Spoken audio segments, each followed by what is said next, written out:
Cube Radio. En direct à LCN. 8h45, on va rejoindre Richard Martineau à Cube Radio. Salut Richard.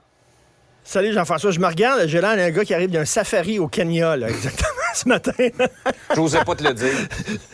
Mais j'ai l'air du gars là, qui animait l'émission là, d'animaux exotiques de la mutuelle d'Omaha à la télévision. Là. Bon, bref, écoute, rapidement, je veux te parler d'un animal, d'ailleurs, super dangereux, le cycliste fou. On connaît tous Dominique Bertrand, l'ex-mannequin animatrice. Ouais. Elle a écrit sur Facebook un texte incroyable. Elle était en auto, puis elle a vu au coin de Sainte-Catherine et Atwater une cycliste qui dévalait à toute vitesse la rue Atwater, puis ça descend raide, et elle a passé, elle a pas respecté le feu rouge. Elle n'a pas arrêté au feu rouge. Elle a passé très rapidement. Elle a failli frapper une dame et son fils qui traversaient la rue. Il y a une automobiliste qui n'était pas content puis qui a fait pout en disant « Voyons non, ça n'a pas de bon sens ». La cycliste s'est retournée.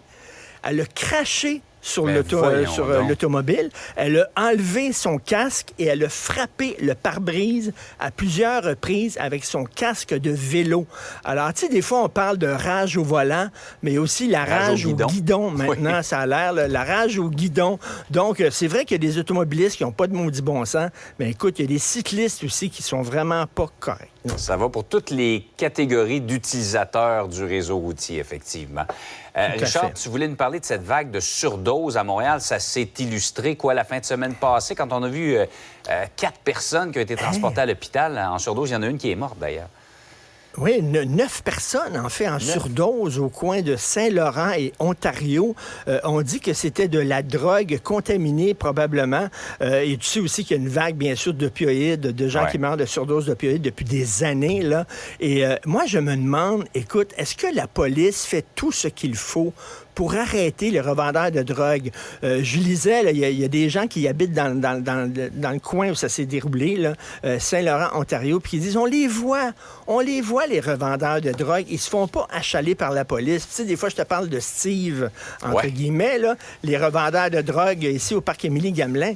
Je les vois, moi aussi. Je peux te les spotter, comme on dit, là, tu sais, je veux dire, lui, c'en est un, lui, c'en est un, l'autre, c'en est un. Il y a un coin, là, où ils se tiennent tous, là, puis ils vendent, là. Tu sais, est-ce que je sais que les policiers sont débordés, là, mais est-ce qu'ils font tout ce qu'il faut? Et souviens-toi, lorsqu'on a légalisé la vente de cannabis, on a dit avec l'argent qu'on va se faire, parce qu'ils se sont fait beaucoup d'argent, c'est populaire, avec l'argent qu'on va se faire, on va mettre sur pied des programmes de prévention de la drogue et tout ça. Tu vois-tu de la publicité? Toi, là, ils font quoi avec cet argent-là? Ils prennent l'argent, puis ils mettent ça dans le fonds consolidé, puis ça va à gauche et à droite, cet argent-là. L'argent qu'on fait en vendant du pot devrait aller dans des programmes de prévention et de justice aussi contre ces gens-là. On peut se poser la question. 9 personnes, là. Et rapidement, là, la crise des opioïdes, là, ma blonde, elle s'est fait enlever la vésicule biliaire, OK, il y a quelque temps, et elle avait très, très mal. On lui a donné 5 capsules de morphine. Okay? Si jamais tu as mal, prends ça. Elle en a pris une capsule la nuit.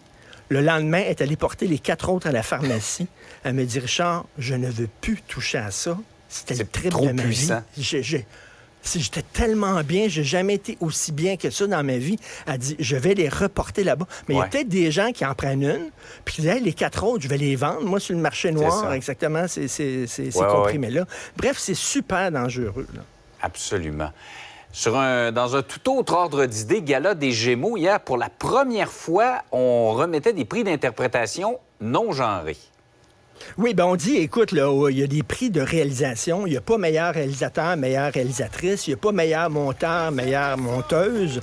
Alors, pourquoi on genrerait les prix d'interprétation? Donc, c'était la première fois, c'était des prix non genrés. Puis on dit, c'est bien comme ça parce que les comédiens non binaires, tu sais, ils n'auront pas... Où c'est que je vais-tu un meilleur acteur, Des comédiens non binaires au Québec. Il y en a combien? Il y en a combien de comédiens non-binaires où on a tout changé, les règles, Pourquoi 2, 3 comédiens?